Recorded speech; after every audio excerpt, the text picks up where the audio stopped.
Պարոն Իսկանդարյան, ուրեմն ռազմավարագիտական կենտրոնը դատի է տվել, այսպես ասած, մեղադրելով ցեղասպանություն լուծող քրեականություն տարածելու մեջ։ Ձեր կապիկն եմ ուզում իմանալ այդ գործի հետ կապված եւ երկրորդին ինչու չներկայացաք դատարան։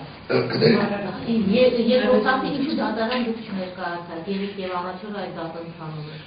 Слушайте, если завтра кто-нибудь подаст в суд о том, что я Винни-Пух, я тоже должен идти доказывать, что я не Винни-Пух. Никаких оснований для того, чтобы идти и кому-то объяснять, что дважды 24 я не вижу. Поэтому я нигде не обязывался и не подписывался осуществлять пиар для других организаций, других личностей. У меня нет такой нужды.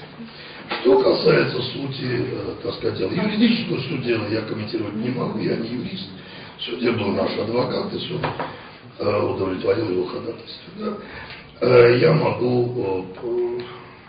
сущностную часть, ту, которую я понимаю, как я понимаю, комментировать. В идее иска, на мой взгляд, заложено фундаментальное непонимание того, что есть вообще знание и что есть вообще наука. Требования от ученого, от любого редактора книги,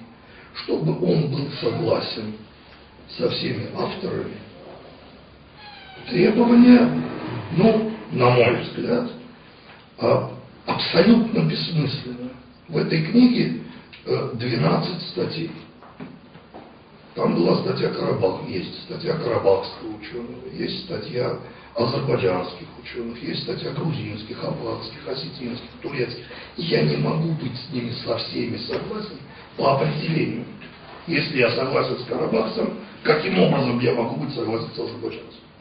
Если я согласен с грузином, каким образом я могу быть согласен с осетином и так далее. Это принципиально невозможно. Ես դրա կապակցությամբ մի հատ հետաքրքիր փաստ բերեմ։ Եվ ավարտենք, հա։ Այո, պարոն Իսկանդարյանը ասաց, որ ինքը իր ժողովածույում տպել է մեկ թուրքի աշխատանք, որի հետ կարող է եւ համաձայն չլինի։ Ուրեմն 1999 թվականին Մոսկվայում դուրս է եկել մի ժողովածու, որը հետո վերահրատարակվել է մի քանի տարուց հետո, այսինքն բավականին պահանջարկ ունեցավ։ Հոդվածը հետևյալն էր. Կարաբախիզացիա նացիոնալնայ իսტორիի, հեղինակներ Ալեքսանդր Իսկանդարյան եւ Բաբկեն Հարությունյան։ Բաբկեն Հարությունյանը այն ժամանակ եղել է Երևանի պետհամալսարանի պատմական ֆակուլտետի դեկան։ Նայեք այնտեղ ինչ էր գրված այդ հոդվածում, որտեղ արդեն հեղինակը պարոն Իսկանդարյանն էր։ Օրինակ, արևմտյան Հայաստանը հողերը նշվում են, որ բնակեցված էին այն մինչև ցեղասպանություն հայերով։ Ոչ թե դա իրենց պատմական տարածություններ, այլ բնակեցված էր, այլ ոնց հիմա բնակեցում են տարբեր տեղերում այլ ազգիներին։ Հաջորդը այդ վերջի ժողովածույում, որով դատական հայց ներկայացվեց, թուրքը վերցրել էր եւ genocide բառը, գենոցիդ բառը վերցրել էր ճակերտների մեջ։ 99 թվականին պարոն Իսկանդարյանը իր հոդվածով ավտախտոննեստ բառը Ղարաբաղում ավտախտոննեստ նշանակում է բնիկություն։ Հայերի բնիկությունը Ղարաբաղում նշել էր որպես ճակերտների մեջ ավտախտոննեստ։ Այսինքն նայեք, մի դեպքում հայերը Ղարաբաղում ճակերտներով ավտախտոնի են, մյուս դեպքում, այսինքն ոչ բնիկ ժողովուրդ, մյուս դեպքում genocide արդեն ուրիշ հեղինակ դնում է ճակերտների մեջ, նայեք ինչ է ստացվում։ Ընդ որում, նույն հոդվածում 99 թվականին պարոն Իսկանդարյանը առաջի հանրապետությունը գրել է այսպես կոչված առաջի հանրապետություն, չէ՞։ Հիմա նայեք, որից հետո 2004 թվականին այդ Բաբկեն Հարությունյանը Գոլոս Արմենիայի թերթում գրել է հետևյալը. մեջբերում եմ իր գրածը։ Ուրեմն այդ հոդվածը կտեսնենք 2004 թվականի 29 հուլիսի։ Текст, переданного мною проживающему тогда в Москве Александру Искандаряну материала под названием «Историческая наука в Армении» в 88-96 годах был совершенно иным. Он был изменен и опубликован Искандаряном в указанном сборнике без согласования со мной. Об этом я узнал только после выхода книги в свет.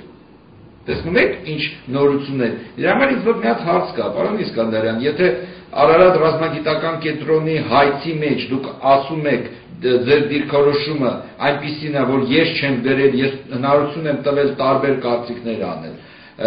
հրապարակել, ապա ինչու դուք ձեր հոդվածում, որը արդեն տպվել էր Ռուսաստանում, Մոսկվայում 2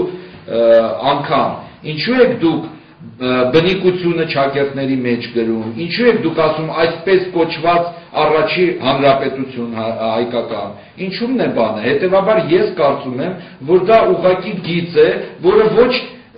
վերջի այդ ժողովածոյով առաջացավ, այլ առաջացավ շատ վաղուց, հետևաբար եւ դրանք փաստեր են, այս բոլոր նյութերը ես կարող եմ ասել, որտեղ է տպվել, ով է տպել եւ ինչա գրած ներսում, հետևաբար եկեք բոլոր դեպքերում մենք ճիշտ պահենք մեզ եւ խնդրում եմ մի բան էլ բացել։ Ինչու ձեր ներկայացուցիչը հրաժարվեց, որ լրատվական միջոցները նկարանեն։ Ինչու։ Եթե ձեր դիրքորոշումը այդպես պինդ է, բարոյական իմաստով ճիշտ, ինչու այդ միջնորդությունը եղավ։ Երկրորդը, հայցի մեջ 3 կետ կար, որից մեկն էր մենակ ջենոսայդ բառի ճակերտների մեջ։ Իսկ դատավորը կարճում է գործը մենակ ջենոսայդ բառով եւ վերջում ուղղակի մի միտք ավելացնեմ։ Հայցվոր կողմը գնալու է մինչև վերջ ինչքան ես գիտեմ։ Կգնա վերաքննիչ դատարան, հետո կգնա Վեչերաբեկ դատարան, հետո կգնան եվրոպական դատարան։ Ինչպես ենք մենք նայվելու, եթե պարզվի, որ մի Արարատ ռազմագիտական կենտրոնը Եվրոպայում հայց է տալիս ընդդեմ Հայաստանի Հանրապետության այն իմաստով, որ ինչու Հայաստանում տպվում է ջենոսայդ բառը ճակերտներով, մեր դեմքը այն ժամանակ նորմալ կլինի, եւ դա չի նշանակում նույնպես, որ նորից մենք խփում ենք արտասահմանում այդ պայքարը ցեղասպանության ընդունման մասով։